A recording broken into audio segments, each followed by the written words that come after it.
Let's try to 3D print this dragon overnight. Looking good.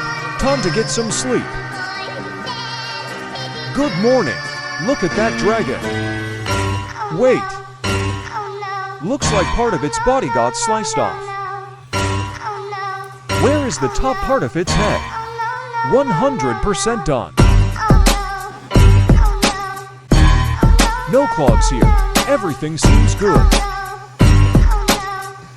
Oh, this thing came off. The extruder gear came loose. Let's at least see what we got.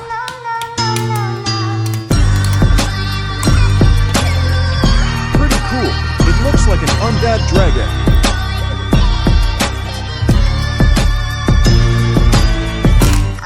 I'll be back.